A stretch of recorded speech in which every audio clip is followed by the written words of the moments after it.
हर हर महादेव। जोरदार ताली बजा करके पूज्य महाराज श्री जी का धन्यवाद दीजिएगा। सभी लोग दोनों हाथ उठा करके ताली बजाकर धन्यवाद दें।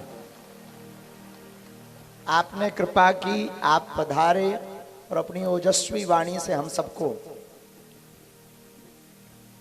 ज्ञान की चर्चा भी बताई, विज्ञान की चर्चा भी बताई और एक ऐसी नई बात बताई कि भारत धर्मनिरपेक्ष कैसे हो सकता है जिस संविधान के प्रथम पृष्ठ पर ही भगवान राम विराजमान हो गए। यह अनूठी बात है। आज की यात्रा पूर्ण हुई। हम सबने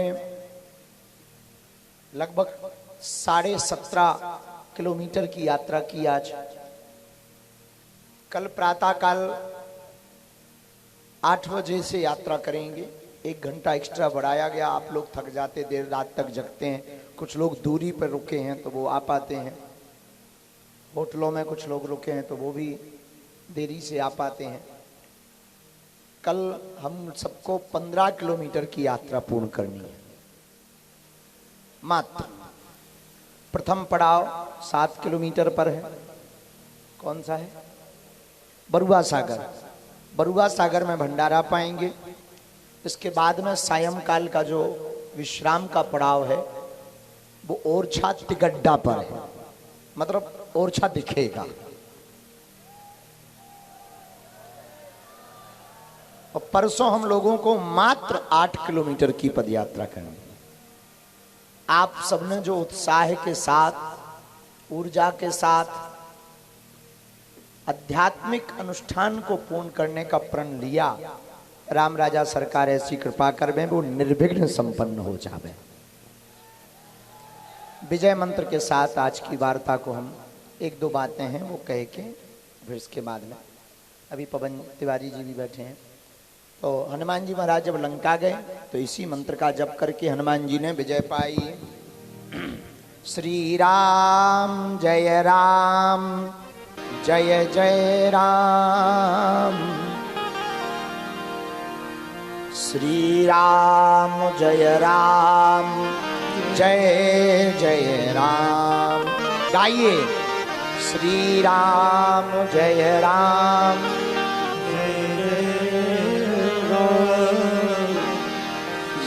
राम जय राम जय जय राम। श्री राम जय राम जय जय राम। श्री राम जय राम जय जय राम। श्री राम जय राम जय जय राम। श्री राम जय राम। गाइए, सब लोग गाइए। जय राम। श्री राम जय राम जय जय राम।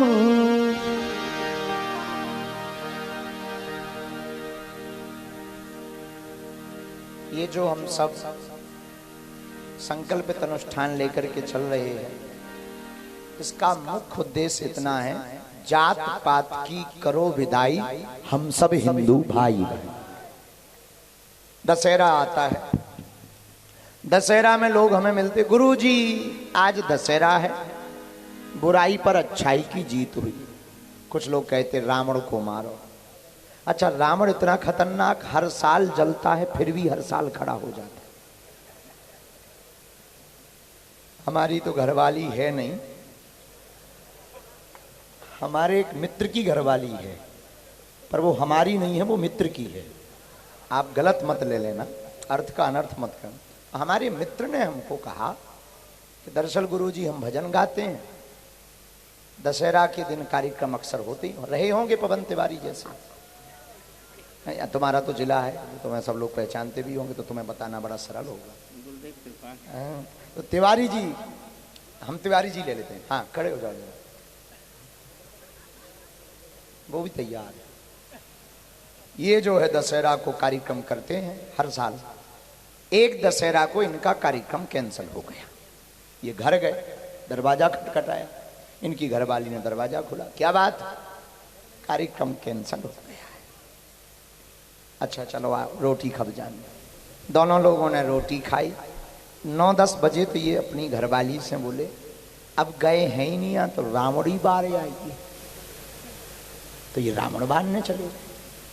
रात को 2-3 बजे घर आए, सो गए। अगले साल फिर दशहरा आया, फिर कार्यक्रम कैंसिल हो गया, तो फिर घर आए। घरवाली ने कहा क्या बात है, बोले कार्यक्रम कैंसिल हो गया, किस्मत खराब है। तो घरवाली ने कहा कोई बात नहीं, चलो रोटी खाओ। ये बोले रोटी बाद में खाएंगे, चलो अब आ तो गई है, रावण बारे आई। तो पत्नी ने कहा कि पिछली साल भी गए थे, तब पूरो नहीं जलो तो का, अधूरो रहेगा तो। पिछली साल भी गए थे, पूरो नहीं जलो तो का, अधूरो रहेगा तो। जे बोले क्या बताएं, जलाया तो पिछली बार भी पूरा था, पटाखे भी बहुत भरे थे, एक पटाखा को सुर्रू तो हमें तक लग गई थी, फिर भी रह गया। अब पत्नी बोली बड़ा गजब का रावण है। इस बार इनकी धर्म पत्नी बोली तिवारी जी जा तो रहे हो, इस साल हमेशा के लिए जला कर आना। तब कवि तो है ही है, इन्होंने बड़ी अद्भुत बात बोली। बोली तूने हमारी आंखें खोल दी। पत्नी बोली क्यों? बोले दरअसल हम बाहर के रावण को जलाते रहे, अंदर के रावण को नहीं जलाया, इसलिए वो बाहर का रावण हर साल जलता है, अंदर का रावण हमेशा बना रहता है। लोग हमें मिलते हैं, दशहरा, तिवारी जी बैठो, क्षमा चाहते हैं, दशहरा होता है तो लोग हमें मिलते हैं, गुरुजी आज बुराई पर अच्छाई की जीत हुई, एक काम करो अंदर का रावण मर जाए, ऐसा आशीर्वाद दो। हम थोड़ा उल्टा सोचते हैं, सोचने की बुद्धि हमारी उल्टी है। हमारा मानना है कि रावण को मारने में ताकत नहीं लगानी चाहिए, अंदर के राम को जगाने में श्रद्धा लगा देनी चाहिए, रावण अपने आप मर जाएगा। अभी बात तुम्हें समझ में नहीं आई, बात समझ में आएगी। लोग मिलते हैं हमें, महाराज वो लोग वाले लोग बहुत खराब हैं। एक जने अभी अभी मिले, अभी अभी गए, बोले हम घर वापसी करना चाह रहे हैं, समझ जाओ। घर चले गए हैं, चले गए हम हैं, हाँ हाँ हाँ महाराज जी के संपर्क में हमने, हमें में लगाओ रास्ते में, बोले हम घर वापसी करना चाहते। तो बोले ये लोग बहुत खराब हैं, वो वाले कोई मंत्र मार दो। हमने विचार किया मंत्र मारने से वो देश से नहीं जाएंगे, क्योंकि 1947 में जब बंटवारा हुआ था तो ये कुछ रह गए थे, जाना होता ये तभी चले जाते।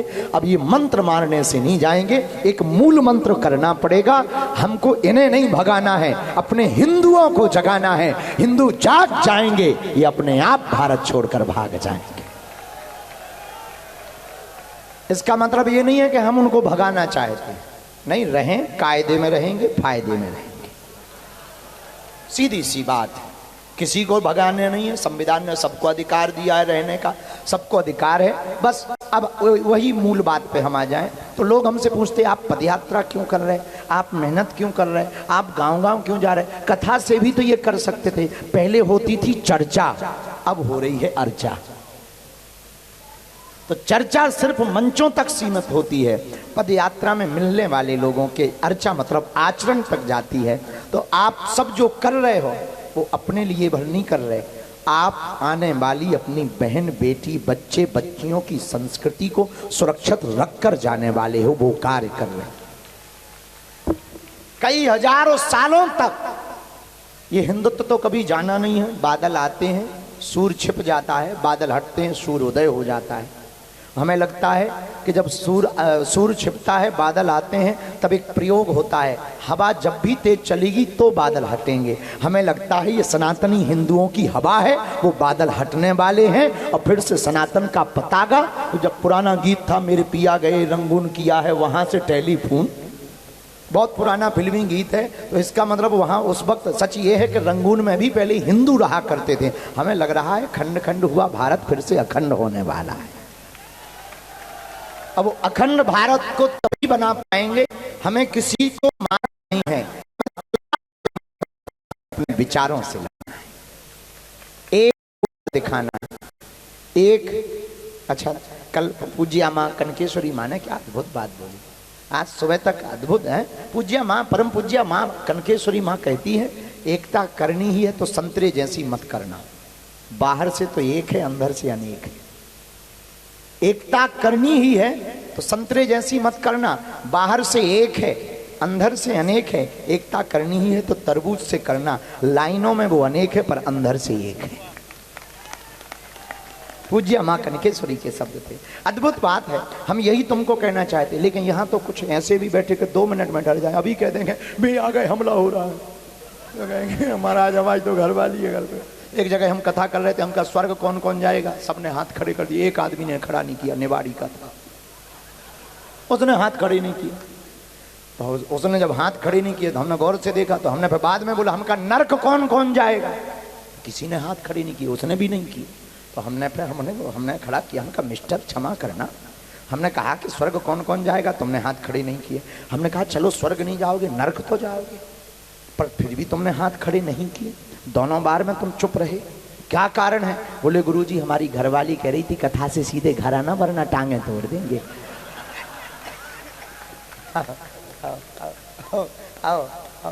हमें लग रहा है कि खैर निवाड़ी के लोग ऐसे नहीं हैं, ये तो वेस्ट इंडीज वालों की बता रहे हैं। लेकिन जो संकल्प है वो हम लोगों को भूलना नहीं है। संकल्प सीधा साधा सा है कि हम लोगों को एकता दिखानी इसलिए है। अगर जमीर जिंदा हो, लड़ने की क्षमता ना हो, तो कोई लड़ रहा हो उसके बगल में खड़े हो जाओ तो सामने वाला समझ जाता है पार्टी मजबूत है, लड़ने में हाथ पैर टूट जाएंगे। भले ही लड़ने के उद्देश्य से मत जाना, पर खड़े हो जाना।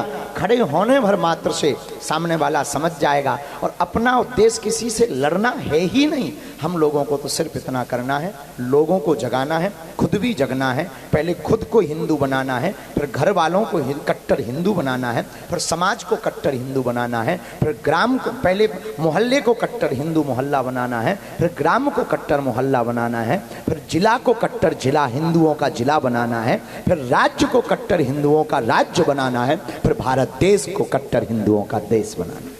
अच्छा, कट्टर का मतलब ये नहीं कि उनके मारना काटना, सबको रहना है। दुबई में 72 कल्चर के लोग रहते हैं, 72 संस्कृतियों के लोग रहते हैं, लेकिन नियम प्रोटोकॉल है कि अजान पढ़ी जाएगी तो पढ़ी जाएगी, एयरपोर्ट पर भी पढ़ी जाएगी तो पढ़ी जाएगी, क्योंकि वहाँ पर पूर्ण रूप से अधिकार इस्लाम धर्म के लोगों को है, पर स्वीकार सबको है। वैसे ही भारत में प्रमुखता हिंदुओं को प्राप्त हो जाए, रहने का अधिकार सबको है। 100 की सीधी बात है। सठे साठ्यम समाचरे। तो हम लोगों को अभी एक ही काम करना है, दीवालों को मिटाना। वही बात है सुबह हमने बोली थी, मंदिर के बाहर लिखा है जूता चप्पल बाहर उतार के आइए, मंदिर के बाहर लिखा मिले कि अपनी जात पात छोड़ करके अंदर आइए। बस इतना कार्य करना है, इसी के लिए हम सब चल रहे हैं। ये संत जो दूर दूर से आ रहे हैं, हम पर तो कृपा है। पूज्य महाराज जी भी शुरुआत में ही बोल गए, फिर महाराज जी भी पूजे। हमारे बगल में तो एक हनुमान जी साक्षात ही चल रहे, हनुमानगढ़ी वाले महाराज जी। एक तो हैं भी मोटे ताजे भारी शरीर, जब भी चलते चलत दसाना चलत महाराज जी तो दसाना नहीं, क्षमा करना, हनुमान जी है। हनुमान जी जैसा रूप है, मुख दर उधर धल लेता, दूर से लग रहा था हनुमान जी आ रहे हैं। हाँ, अच्छा, सबसे बड़ी बात है, एक जन हमसे बोले गुरुजी आपकी सिक्योरिटी बढ़नी चाहिए। हमने ऐसे महापुरुष को पकड़ लिया है कि 100 पे भारी है। तो ये महात्मा, ये तो ठीक है, विनोद की बात हो गई। हमारा मित्रवत प्रेम है, भ्रातृत्व प्रेम है, इनके चरणों में हमारी बहुत निष्ठा है। हनुमानगढ़ी के महंत परम पूज्य श्री महंत राजूदास जी महाराज जी। लेकिन सच ये है, ये संत क्यों हैरान हो रहे हैं? 1000 किलोमीटर से चल के पूज्य कलकी धाम वाले महाराज जी क्यों हैरान हो रहे हैं? बगल में बैठे पूज्य महाराज जी क्यों परेशान हो रहे ठंड में? हरप्रद दास जी बैठे, यहाँ भी महाराज महात्मा बैठे, नाम ना ले पाए तो क्षमा करियो महाराज। जो इधर बाल मुकुंदाचार्य जी महाराज जी, बाबा जी भी बैठे। ये सब लोग क्यों हैरान हो रहे? इन पे क्या गाज गिरी? कहीं संत सम्मेलन में जाएंगे, बढ़िया सम्मान भी मिलेगा, जजमान भी मिलेंगे, फूल मालाएं भी मिलेंगी। यहाँ धक्का और धूला के अलावा क्या मिल रहा है? फिर भी ये महात्मा हैरान क्यों? कभी विचार करना, ये तुम्हारी आने वाली पीढ़ियों के लिए परेशान है कि जब देश बर्बाद हो रहा था तो महात्मा झक नहीं मार रहे थे, महात्मा सड़कों पर चढ़ करके हिंदुओं को जगा रहे थे। ताकि तुम ये ना कह पाओ तो देश बर्बाद हो रहा था तो महात्मा क्या कर रहे थे। इसीलिए जात पात की करो विदाई, हम सब हिंदू, हम सब हिंदू। अब 7 बजे बाकी प्रवचन सुना भी, हम तो आंखें बंद कर रहे सो रोटी दिखा रही हमें। हाँ बहुत होगा, और एक टांग से खड़े, टेढ़ी टांग जैसो का है। हाँ, और आज का कार्यक्रम निवाड़ी का बहुत अच्छा हुआ, ताली बजा करके इस कार्यक्रम को व्यवस्था बहुत अच्छी करी। ये पूरी टीम भी आयोजक की, अनिल जैन जी, राजेंद्र तिवारी कहाँ हैं? इधर हाँ हाँ खड़े, अनिल जैन जी, राजेंद्र तिवारी जी, राहुल तिवारी जी, पवन चतुर्वेदी जी, रोहन जैन मणि, इन सब ने 5 लोगों ने मिलकर के इस कार्यक्रम को व्यवस्थित किया हुआ है। सुंदर व्यवस्था भी है। वो भंडारे की व्यवस्था किस तरफ है? पीछे की तरफ भंडारा है, महिलाओं की व्यवस्था कहाँ पे है? भंडारे के बगल में माताओं को रुकने की है, हमारे जैसे ठलुआ इस पंडाल में रुकेंगे। अच्छा अच्छा ठीक है। हाँ, और नहाने धोने की कॉम्प्लेक्स भी है, सिर्फ शौचालय भी पीछे हैं, इस तरफ बाएं हाथ में बने हैं।